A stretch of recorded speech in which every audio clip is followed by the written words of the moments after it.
नमस्कार, स्वागत आप सभी का। ग्लोबल अड्डा देख रहे हैं आप और मैं हूं आपके साथ पुनीत मिश्रा। आज हम बात कर रहे हैं ईरान की। ईरान को अल्टीमेटम दे दिया गया है 4 देशों के द्वारा। ये अल्टीमेटम दिया है कि अगस्त के महीने में आपको परमाणु डील पर बातचीत शुरू करनी पड़ेगी और इसे अंतिम रूप देना पड़ेगा। और दूसरी तरफ भारत की तरफ से अपने जो रहवासी हैं, भारतीय नागरिक हैं, उनके लिए एडवाइजरी जारी की गई है। लेकिन ये एडवाइजरी क्यों जारी की गई है? अमेरिका की तरफ से भी एक एडवाइजरी इसके पहले 1 हफ्ते पहले जारी कर दी गई थी। लेकिन इसके मायने क्या हैं? क्या एक बार फिर से मिडिल ईस्ट में जो अभी शांति छाई हुई है वो समाप्त होकर एक बार फिर से मिसाइलें चलने वाली हैं, एक बार फिर से ड्रोन अटैक होंगे, एक बार फिर से हमला होगा और युद्ध की आहट क्या सुनाई देने लगी है? क्यों ये एडवाइजरी जारी की गई है, इसी को समझेंगे। मेरे सहयोगी अंकुर त्यागी मेरे साथ मौजूद हैं, सीधे उनके पास चलते हैं। और सबसे पहले जो अगस्त की जो टाइमलाइन दी गई है उसके बारे में क्या खबर है सर? देखिए पुनीत, अगस्त की टाइमलाइन दी गई है 31 अगस्त 2025। ये वो तारीख है जो यूरोप ने और जो उनकी पार्टीज है, बेसिकली 6 पार्टी नेगोशिएशन था पहले वो, तो उन्होंने कहा है कि भाई 31 अगस्त तक इस मामले को सुलझाइए, ईरान से कहा है। और अगर ये मामला 31 अगस्त तक नहीं सुलझा तो इसके बाद उस पर जो इकोनॉमिक सैंक्शंस हैं और कड़े कर दिए जाएंगे। और फिर ये जो बातचीत है, एक तरह से ये माना जाएगा कि आप इंटरेस्टेड नहीं हैं न्यूक्लियर टॉक्स में। अब ईरान का कहना क्या है? ईरान का कहना वही है, रेटरिक जो उन्होंने पहले कहा था कि हम बात करने के लिए तैयार हैं, बट हमें कुछ चीज़ें चाहिए, यानी कि एक गारंटी चाहिए कि हम पर दोबारा अटैक नहीं होगा। दूसरा, ये जो हमारा न्यूक्लियर प्रोग्राम है इसको पूरी तरीके से बंद हम नहीं करेंगे, पीसफुल पर्पज़ के लिए या अपनी एनर्जी सिक्योरिटी के लिए हम इसको चालू रखेंगे।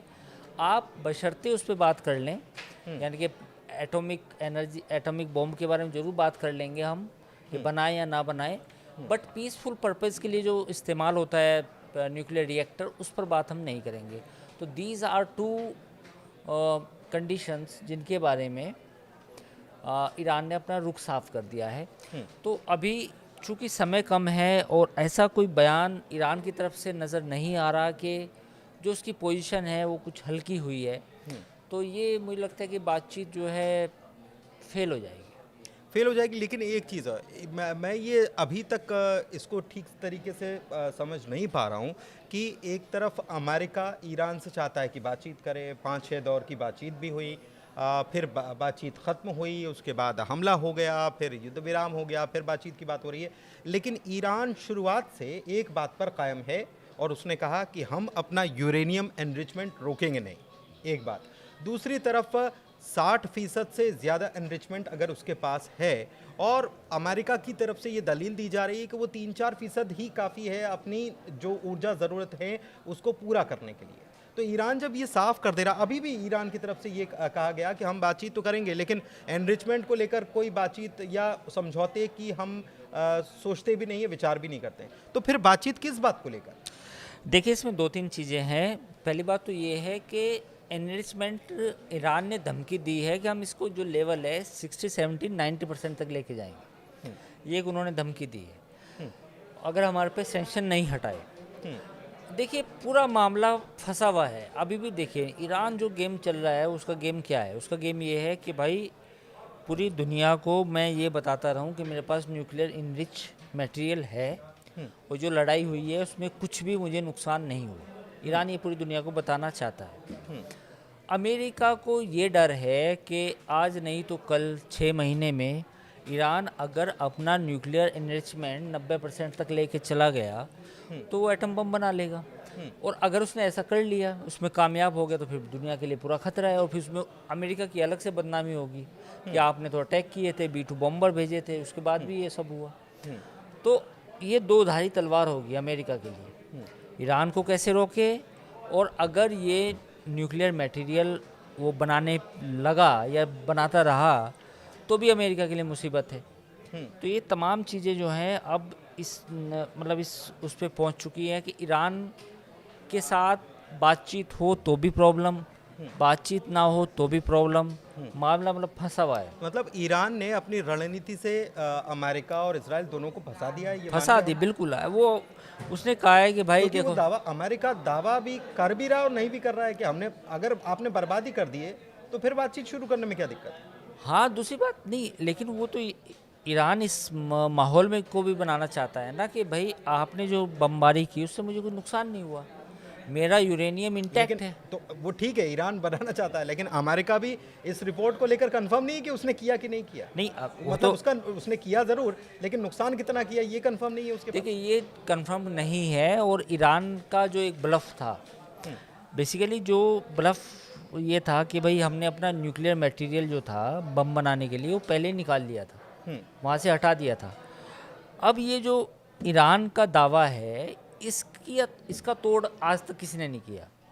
मतलब कुछ मालूम ही नहीं है इसके बारे कुछ मालूम नहीं है कि क्या उसने न्यूक्लियर मटेरियल हटा लिया था, क्या नहीं हटाया था, सच्चाई क्या है, किसी को नहीं मालूम। हर आदमी हवा में तीर छोड़ रहा है।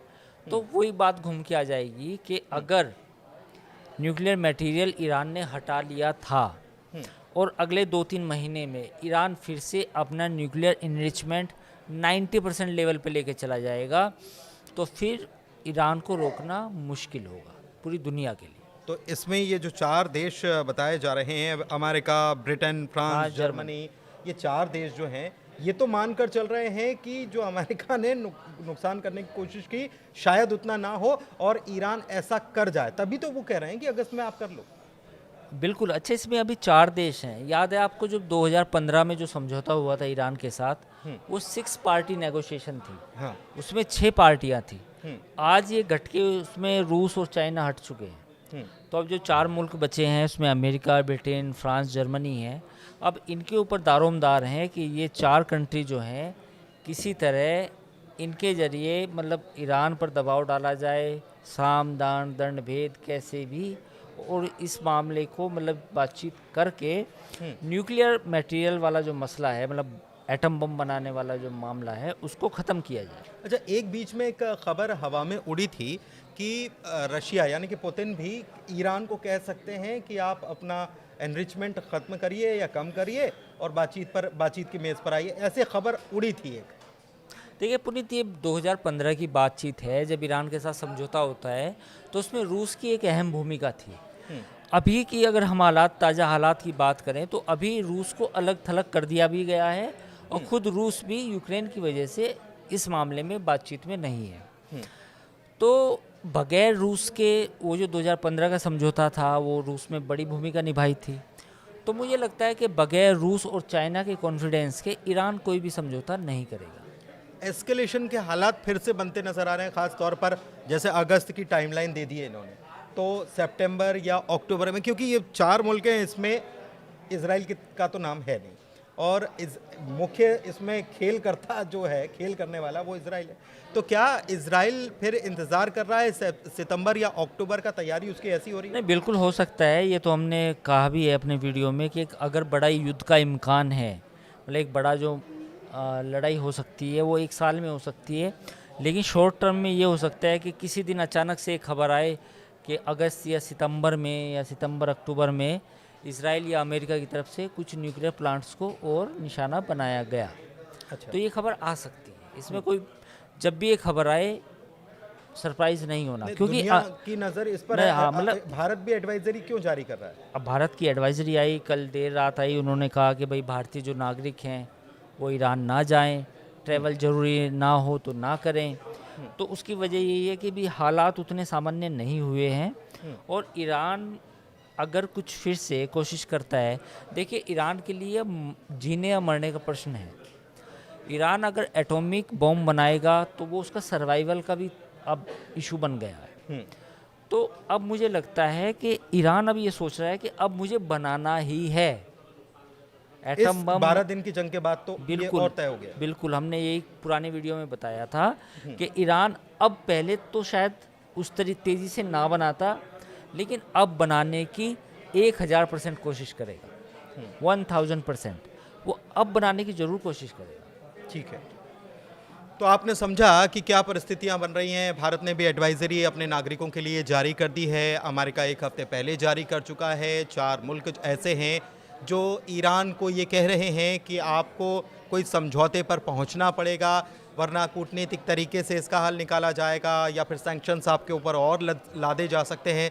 ये एक प्रकार से अल्टीमेटम दिया गया है ईरान को, और ईरान के भी अब अस्तित्व का सवाल बन गया है। लेकिन ईरान किस तरीके से इसका जवाब देता है ये तो देखना होगा, क्योंकि ईरान की तरफ से पहले ही ये कहा जा चुका है कि हम एनरिचमेंट ख़त्म करने या बंद करने पर बातचीत नहीं करेंगे। बातचीत करना है ठीक है, लेकिन इस बात का भरोसा देना पड़ेगा कि आप इस बीच कोई हमला नहीं करेंगे, फिर नया कोई युद्ध नहीं छेड़ेंगे। हम बातचीत करने के लिए तो तैयार हैं। आपको क्या लगता है कि क्या ये हालात युद्ध के एक बार फिर से बन रहे हैं, और कब तक ये हालात बन सकते हैं? ईरान किस तरीके से इसका जवाब देगा? आप कमेंट के ज़रिए हमको बता सकते हैं। फिलहाल ग्लोबल अड्डा में इतना ही। मुझे और अंकुर जी दोनों को दीजिए इजाज़त। धन्यवाद।